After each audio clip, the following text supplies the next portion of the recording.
Okay, this is a mic check because I just recorded a whole video and and it just sounded like there was a bee buzzing constantly.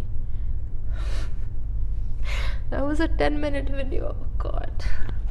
Let's check this one. Hi, this is Shreya. I'm a content creation agency owner, a content writer, creator, and an ebook writer. And this is my first YouTube video.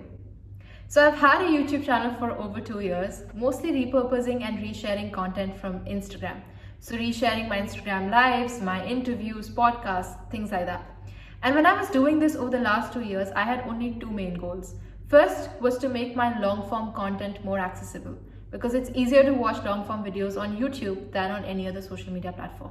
And second, I thought that if I would just start creating content, I would end up getting into a flow, and then I would end up creating exclusive content for YouTube. And eventually that would be my way to kickstart my YouTube journey.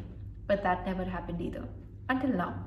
But now I'm shooting this video because starting a newsletter about 2 months ago taught me many things about starting new things. And I would like to share those with you here in this video. So a little bit of backstory for newsletters. I've wanted to start a newsletter pretty much like a YouTube channel for over 2 years. And the basic idea is that a newsletter is the kind of audience that a content creator has full ownership on.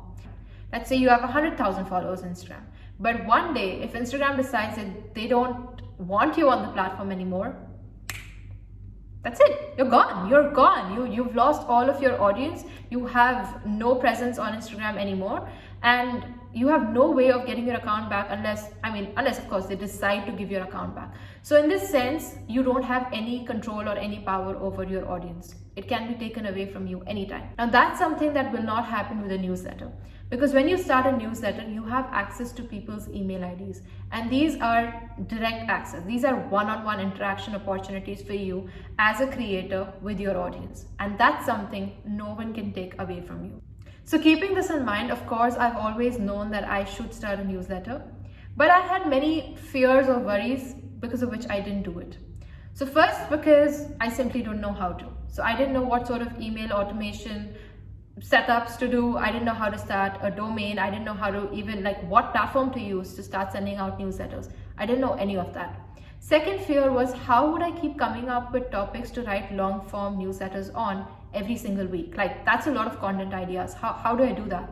And third, I was also worried that people would not read long form content, because apparently people have low attention span these days, which is not true. So all of these reasons, plus a very stupid reason that I just didn't have a name for a newsletter, all of these reasons together stopped me from starting a newsletter.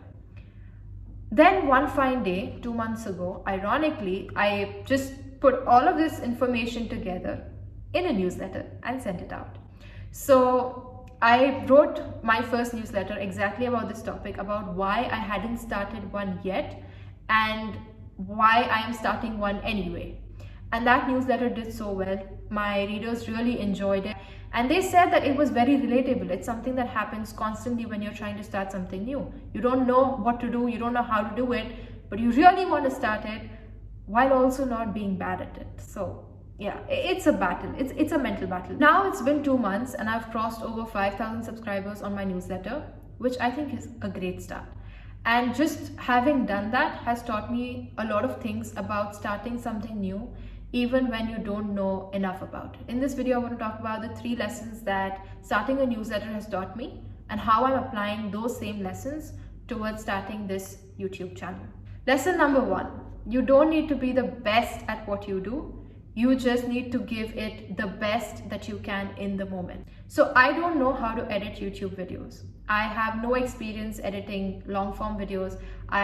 Of course, I know the basics. So I know some things like how to trim, how to merge, how to add a few things here and there, but that's pretty much it. But I do know the basics, and if that's the best I can do in this very moment, that's what I'll go with.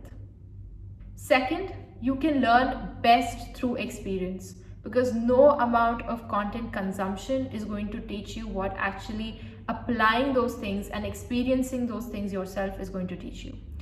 I found that especially when you start something and you don't know anything about it, even the kind of learning process that you go through is very tailored to your requirement. So you're not just learning everything under the sun because somebody says that, hey, you should learn this, but you are learning what is required for you. You are learning what you think is most useful to you. So this way your learning is very optimized to your requirements, and I think that saves a lot of time, that also gets you further ahead, and it's something that you're doing while also publishing content, while also actually going towards what you want to achieve. So it's not just learning, but you're learning while also doing the tasks that you were meant to do, and that way I think it becomes a win-win situation. Lesson 3, it does not have to be perfect, but it should not be without effort. So even when I started my newsletters, most of them didn't even reach the inbox of people, like it just ended up in spam or promotions tab or something.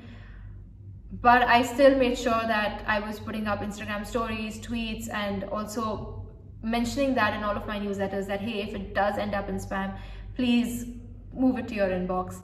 So I was doing my best. I was making sure the newsletters were high quality. I was making sure that they were easy to read, that they were respectful of people's time, no fluff, all of that. And yeah, I was doing the best that I can, even though it wasn't perfect. It wasn't because there wasn't lack of effort. And I think that applies for my YouTube videos as well. My videos may not be pretty, but I promise that they will not be without effort. And I think that's a good enough way to start. So that's it. I hope this video helps you get a little bit of sneak peek into what it's like starting something new, and also maybe the 3 lessons are something that you can apply to yourself as well, and you can learn better how to just get started, like put all your fears aside and how to get started with something even though you have no idea how to do it. And yeah, that's all.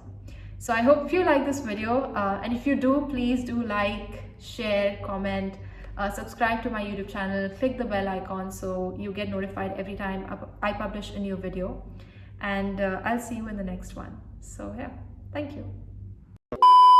Hi, I'm Shreya Pattar. I am a freelance I'm not a Hi, this is Shreya. I'm a